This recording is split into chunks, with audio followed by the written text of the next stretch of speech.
이런 상황에서 판단을 유보하고 기도하자는 얘기는 참 좋은 말이죠. 좋은 말이에요. 그날 12월 3일에 계엄이 펼쳐지고 한국의 근현대사의 수많은 역사들이 겹치면서 저는 진짜 나일론 신자거든요. 교회 가고 싶을 때만 가고 하나님 필요할 때만 찾고, 근데 그날 기도가 저절로 나오더라고요. 밤새 한숨도 못 잤고 그런 사람들이 참 많을 거라고 생각해요. 이찬수 목사님은 그날 어떻게 보내셨습니까? 저는 한국교회가 정말 비겁하다고 생각하고 화가 나는 부분이 뭐냐면, 이찬수 목사는 차별금지법 제정에 반대하는 1인 시위를 하신 적이 있어요.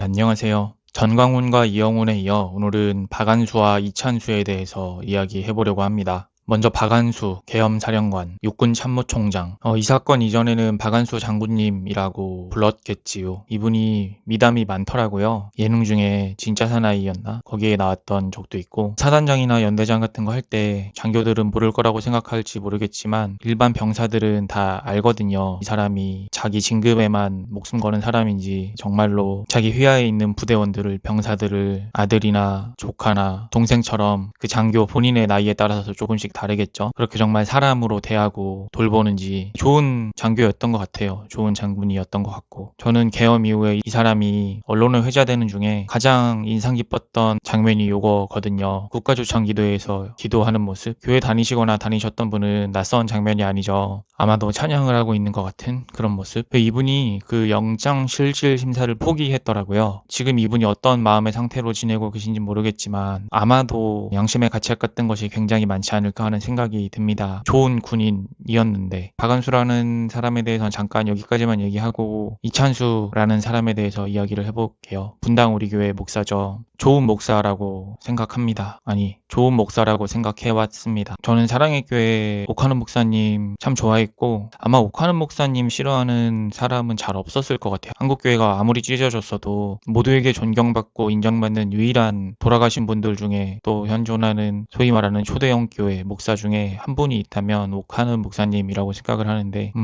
저는 이찬수라는 사람이 옥하남이라는 사람의 정수를 받은 그런 실질적인 후예 같은 그런 인상이 있거든요. 가끔 목사들 중에 그런 사람이 있는데 정말 바보같이 순수한, 세상 물정 정말 하나도 모르고 그런 사람이 있는데 그런 분이라고 생각을 해왔고, 가끔 설교도 들었고, 네, 그랬습니다. 그리고 분당우리 교회가 분립과 파송, 그러니까 교회를 위한 교회가 커지는 것을 경계하고 성도들을 꼭 지역에 있는 조그만 교회로 보내고 하는 활동들, 그런 것들을 굉장히 열심히 한 것도 알고 있고 대단하다고 생각을 해요. 다시 박안수라는 사람으로 잠깐 돌아가면, 이 사람은 군대 내에 있는 개신교 신우회 회장인 셈이죠. 한국기독군인연합회 회장이면서 다니고 있는 교회에서는 안수 집사고, 좋은 사람이었고 좋은 군인이었고 좋은 집사였을 거라고 생각합니다. 이찬수 목사가 그러하였듯이. 근데 역사에서만 봐왔던 건데, 독일 교회에 정말 착하고 성품 좋고 인성 좋고 그런, 거기도 할머니들이 있었겠죠. 기도 많이 하시는. 한국 교회에서는 권사님으로 호칭되는 그런 느낌의 분들. 지금은 아니어도 나치가 바로할 때 1차 세계대전 이후 2차 세계대전 직전, 그때 독일에는 많았던 것 같아요. 소위 말하는 보수적인 기독교인들 중에 정말 개인적으로 알고 지내면 따뜻하고 성품 좋고 그런 분들 많습니다. 근데 역사의식이 없으면 어떻게 되는지 역사책에서만 봤는데, 한국 사회에서 눈으로 보고 듣게 되는 날이, 물론 전두환 때도 박정희 때도 일제 때도 있었지만 그런 것들이 다 지난 후에 태어난 세대인 저 같은 사람의 눈에도 제대로 들어오는 날이 오고야 마네요. 이찬수 목사가 1월 19일에 설교에서 지금은 판단을 유보할 때라고 했다고 이런저런 기사들이 뜨더라고요. SBS였나? 그 백골단 사태 보고 분변 못 가린다고 표현했던데, 제가 계엄 이후로 다른 것들은 다 그러려니 할 수 있었다고 쳐도 이거는 똥오줌도 못 가리는 거 아니냐고 그렇게 주변 사람들과 대화할 때 얘기를 하게 돼요. 그전에도 이찬수 목사에 대해서 여러 생각이 있었는데, 기사를 보고 그 설교를 전부 들어봤어요. 시편 23편에 관한 설교였고, 복음의 자리에 반공 이념을 놓아버린 극우 개신교, 교회라고 하기도 그렇고 극우 개신교 집단에서 설교라고 하고 하는 그런 개소리와는 다른 설교였습니다. 성경을 설명해주는 주요 내용은 시편 23편에 있는 선하심과 인자하심에 대한 얘기였고, 또 끝날 때쯤에 이렇게 얘기를 해요. 특히 요즘은 나라를 위해서 헷세대의 사랑을 구해야 해요. 제가 홈페이지에 나라를 위한 기도 제목을 올려드렸거든요. 지금은 헷세대가 필요한 때예요. 네가 옳은지 내가 옳은지는 하나님만 아세요. 네가 옳니 내가 옳니 판단은 좀 유보하고 기도하자고요. 같이 댓글로 링크 남겨놓을 테니 있으니까 가서 전체를 들으실 분은 한번 들어보셔도 좋을 것 같아요. 그게 뭐 어쨌다고 얼핏 들으면 아무 문제 없는 것 같잖아요. 제 표현으로 하면 이게 바로 기독교식 양비론의 절정입니다. 회색지대라는 게 있죠. 흑백이 구분되지 않을 때. 근데 이 사안은 너무나도 명확하게 일어나선 안 될 일들이 일어났을 때 그것에 대해서 사리분별을 제대로 하고 있으신지 그런 생각이 드는 상황 인식이라고 봤고요. 분당 우리 교회 홈페이지에 가서 그 올려놓은 기도 제목, 기도문 같은 것들을 봤어요. 정말 흠잡을 데 하나 없는, 뭐라고 표현해야 될까요? 완벽하게 정치적으로 기계적 중립적인 그저 나라를 위하는 교회 다니는 사람들의 기도문, 기도 제목이라고 느꼈는데, 문제는 저는 이걸 다 읽고 나서 무슨 생각이 들었냐면 이 기도문 그대로 전두환이 체육관에서 자기 스스로 대통령에 등극했을 때, 또 1.8이 일어났을 때 이 기도 제목 그대로 써도 되겠다. 또 일제가 한국의 수많은 물자와 사람들을 수탈하고 침탈했을 때 그때 당시의 정부는 일본이 정부였겠죠. 혼란스러운 여러 가지 사건들이 일어났을 테고 그때도 이 기도문 그대로 써도 일본이나 전두환 정부에게 아무런 거슬릴 거 없는 그런 기도 제목들이겠다라는 생각이 들었어요. 그러면서 옥하는 목사님 설교 들었던 것 중에 하나가 기억이 나더라고요. 2000년 6월 25일 때가 아마 6.25 50주년 6.25가 일어나는 것도 주일이고 그날 설교도 주일이었고 그 설교 열흘 전에 6.15 정상회담이 있었습니다. 김대중 대통령이 북한에 가서 평화를 얘기하는 정상회담의 결과물을 김정일과 공동선언의 방식으로 발표했던 때죠. 그 설교에서 옥하는 목사님은 김정일을 하나님의 아들이라고 합니다. 전문을 들어보셨을 때 제가 한 이 워딩이 왜곡인지 아닌지 확실히 아실 수 있을 텐데 한번 들어보시기를 추천드리고요. 설교에서 기억나는 대목들은 우리가 다 보지 않았냐고, 북한 영빈관에서 대통령은 캐톨릭식으로 이휘호 여사는 기독교식으로 그 북한 사람들이 보는 앞에서 식사를 놓고 기도하는 모습을 보지 않았냐고, 그리고 이렇게 저렇게 그 후일담 같은 것들을 목하는 목사님 본인 귀에 들어오는 걸로 알게 됐을 때 그 회담을 위해서 뛰었던 사람들이 있겠죠. 실무자들, 국정원, 통일부, 또 비서실장, 경호실장, 외교안보수석, 적십자 사무총장 이런 사람들 다 집사나 권사나 장로였다고, 그 평화를 위해서 뛰던 정부 인사들의 대부분이 기독교인이었다고, 그러면서 성도들에게 물어보는 거예요. 그럼 김정일 국방위원장도 하나님의 아들이냐고 화평케 하는 장면을 보여줬으니 그 순간에는 그렇지 않다고 말할 수 있겠냐고, 뭐 그런 설교입니다. 두루뭉술하고 나이브하게 이야기하지 않았고 그때보다 우리 사회가 정말 많이 퇴보했다는 걸 느낍니다. 그때는 그나마 한국 교회가 통일을 얘기해도 평화 통일을 얘기하던 때인데 이제는 선제 타격을 얘기하고 전쟁을 얘기하면서 통일을 얘기하는, 십자가가 아니라 십자가를 거꾸로 들어서 칼로 만든 십자군이 되어버린 그런 모습을 보이고 있죠. 전광훈과 이영훈을 얘기했을 때도 말했듯이 저는 전광훈이라는 사람은 이영훈의 속마음과 같다고 생각을 하거든요. 그래서 저는 그 둘이 겹쳐 보일 수밖에 없고, 윤석열은 숙주에 불과하고 그 본체는 뭐 여러 가지가 있겠지만 한국 개신교 세력이라고 말씀을 드려오는 건데, 다른 한편으로 또 이런 현실을 만들어내는 실제적인 힘으로 이런 상황에서 판단을 유보하고 기도하자는 얘기는 참 좋은 말이죠. 좋은 말이에요. 그날 12월 3일에 계엄이 펼쳐지고 한국의 근현대사의 수많은 역사들이 겹치면서 저는 진짜 나일론 신자거든요. 교회 가고 싶을 때만 가고 하나님 필요할 때만 찾고, 근데 그날 기도가 저절로 나오더라고요. 밤새 한숨도 못 잤고 그런 사람들이 참 많을 거라고 생각해요. 이찬수 목사님은 그날 어떻게 보내셨습니까?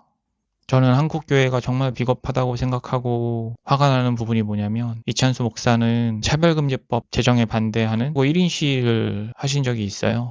공적인 영역의 목소리를 내신 거죠. 기독교계 인사로서, 책임 있는 자로서 책임감을 가지고 하셨겠죠. 근데 꼭 비단 이번 사건이 아니라 저는 그 장면을 보면서, 그리고 그 이후에를 보면서, 예를 들면 SPC 빵 만들다가 기계에서 죽은 사건이 있었을 때, 그때 중대재해처벌법 이런 것들이 한참 화두가 됐을 때 그런 거를 위해서 이건 말도 안 되는 세상이라고 뛰두르고 1인 시위하고 동성애 반대 집회하듯이 모여서 기도회하고 집회하고 이런 개신교의 움직임을 본 적이 없어요. 당연히 이찬수 목사님도 그랬고, 이태원 참사 때는요, 그리고 장애인들이 이동권 보장해달라고 그런 시위를 할 때, 그럴 때는요, 저는 한국 개신교가 동성애랑 이슬람을 패는 게 소수자라서 만만해서라고 생각해요. 기업이나 자본이 생명보다 우선될 때 그런 것들에 있어서 성경에서 말하는 비중대로 동일하게 거리로 나오고 동일하게 1인 시위도 하고 동일하게 거룩한 방파제 이런 기도회도 하고 그러면 모르겠는데,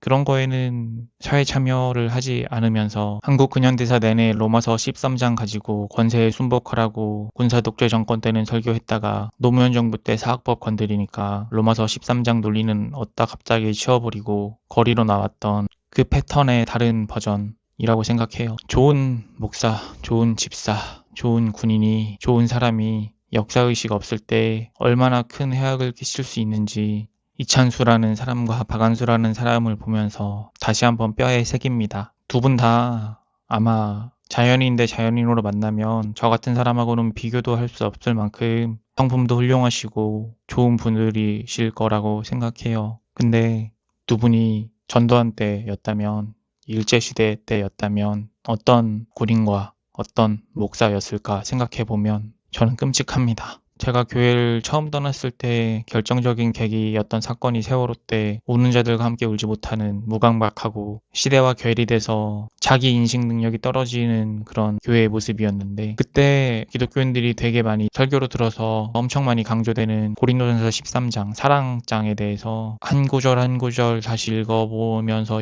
하는 포인트가 있었는데, 보통 앞에 두 구절만 알거든요. 사랑은 오래 참고 사랑은 온유하고 Love is patient, love is kind. 오래 참고는 오늘 이찬수라는 사람이 말한 그런 맥락이랑 닿는 것 같아요. 네가 옳은지 내가 옳은지는 하나님만 아시니까 판단을 좀 유보하고 같이 기도하자고. 오래 참고.